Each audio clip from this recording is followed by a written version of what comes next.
All right, welcome back to my channel. I wanted to make this quick point about the Sukihana video and the Sukihana and YK Osiris video that I didn't get a chance to make.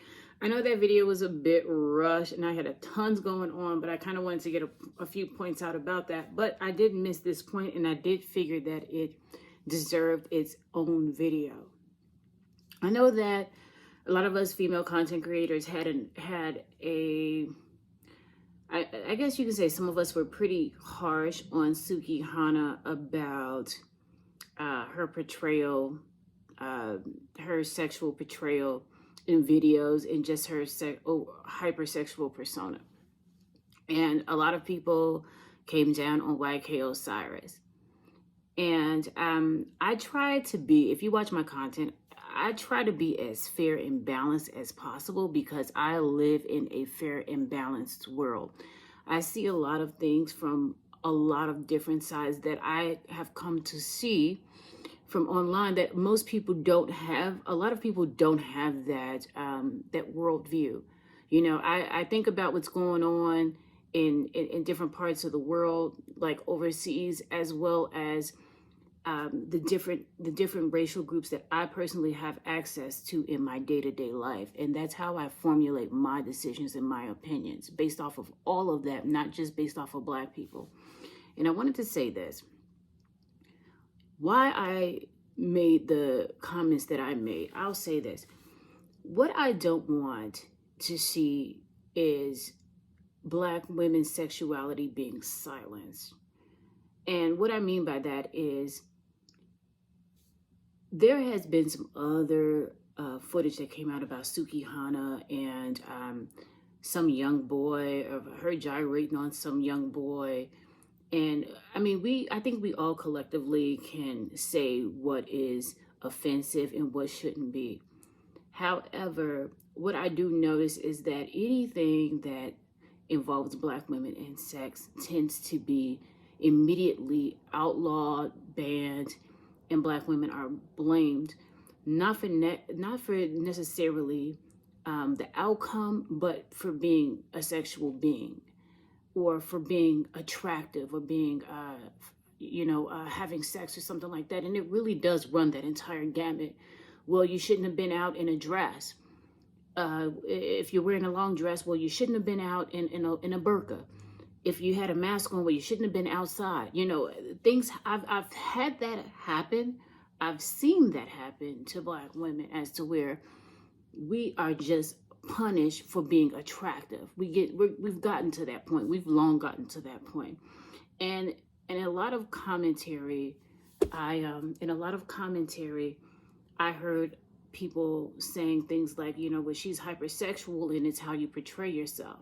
Well, I want people to ask themselves this. I don't know how old some of you are, but what's the difference between Sukihana and Madonna? And I just want you to think about that long after you click off of this video and get in my comments. What's the difference between Sukihana and Madonna? I'll tell you.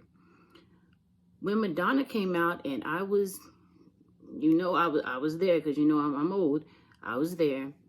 Madonna was outlawed and publicly denigrated. The media dragged her.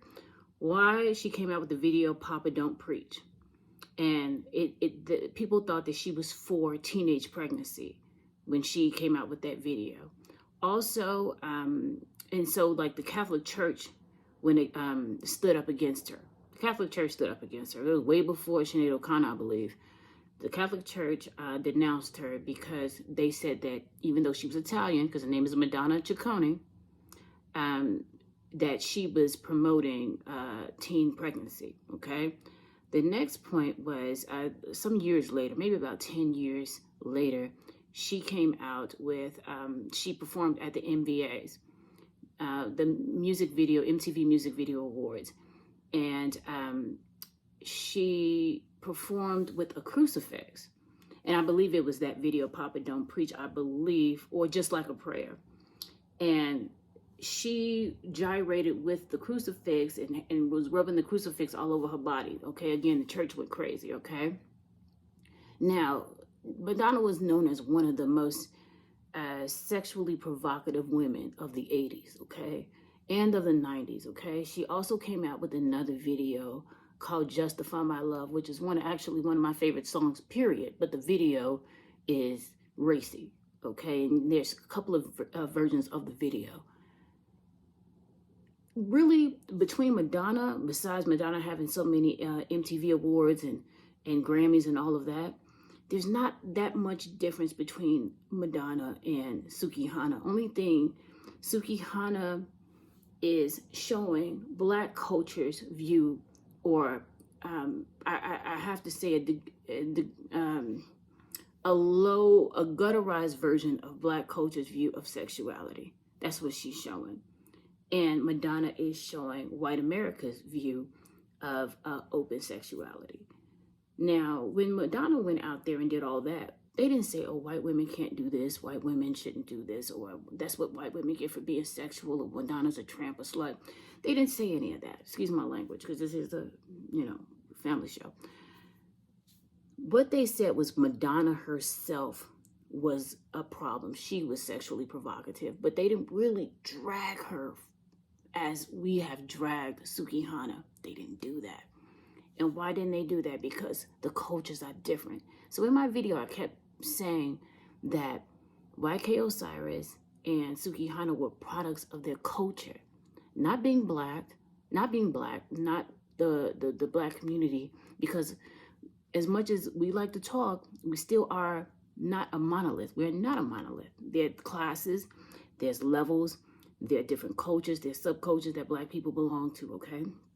However, the particular culture, and we can identify it, the particular culture that Sukihana and YK Osiris belong to are part of that integrative type of sexual music. We can all agree on that, okay?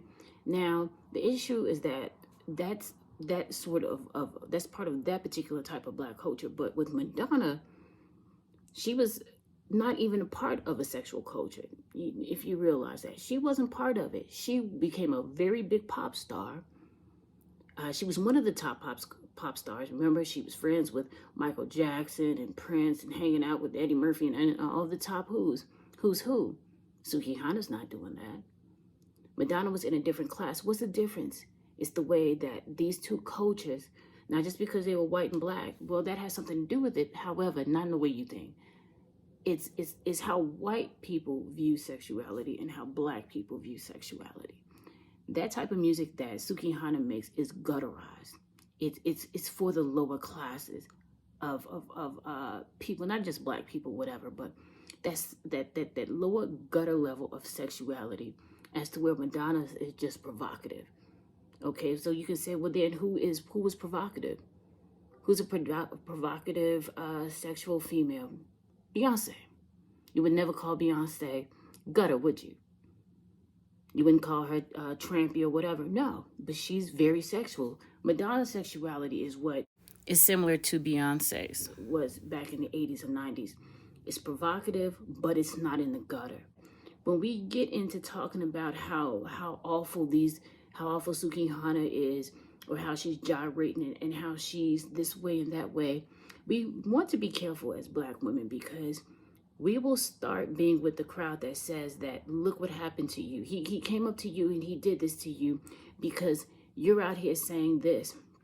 You're out here dressing like this.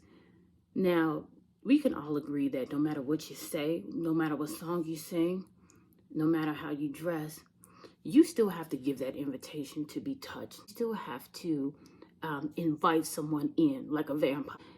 People just don't have a right to just come up to you, or just especially to grab you or kiss you or whatever. Even if they know you, they still don't have that right. Always have to have those boundaries. Enough people said what I already said, what I've been saying in my new line of videos about establishing boundaries and standards for how you're treated by other people. You don't want to get to the point where you're allowing society to say that, look at what you did. If you keep doing this, then you should expect this.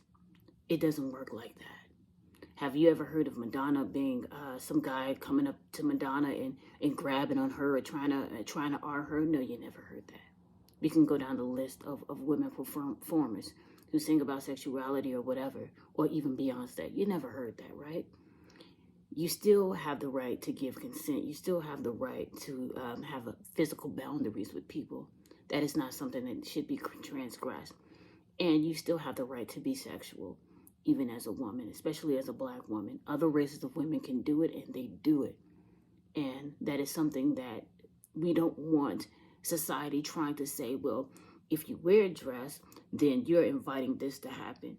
If you say this, then you're inviting this to happen. That becomes a problem, because what they do is they silence your sexuality, and they say that you cannot have any sexuality. You cannot be sexual as a woman, and that is part of our right, our human right, just like it's part of men's right to have sex as they think to have sex with whomever they want when they want. However, as women, we're not supposed to be female or attractive. If we're attractive, then we warrant being aggressed. We warrant being touched. If we're wearing pants, that's a problem. If we're wearing a dress, that's a problem. If we're wearing heels, that's a problem. We're inviting this, we're inviting that. Don't allow people to take away your sexuality as a Black woman. That would be to your detriment. So think what you want about Sukihana, but as long as you say she has the right to be that way, and she still has also the right to draw lines and boundaries of who can be in her space and how people can deal with her, then you're on board. Because it will be to your detriment as Black women to get out here and say, well, she's attractive, so that's what happened. She was wearing a dress, that's what happened. She was wearing this, that's what happened. I don't care if she wears bras and panties. Still, she has a right to do that. Why? The world has a right to do that. Why do we have to change for Black men when there's other men who won't do that to us? When there are laws put in place that other men have to abide by, but not Black men.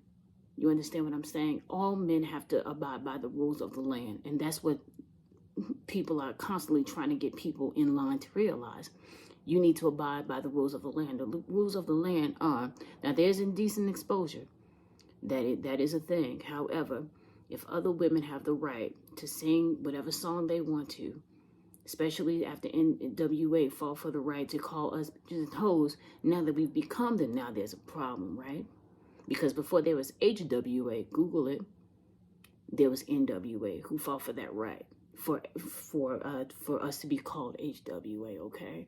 So you can't have it both ways, okay? So women need to think about that as far as your sexuality, your attractiveness, and what, quote unquote, you have warranted happening to you. It's BS. You have a right to be sexual. You have a right to be attractive. You have a right to leave your house, especially in this Western world when no other countries are outlawing that. You have a right to do that. Unless you're a Muslim, you live by different rules. But as long as you're living in the US of A or in the Western world, you have a right to be a sexual woman.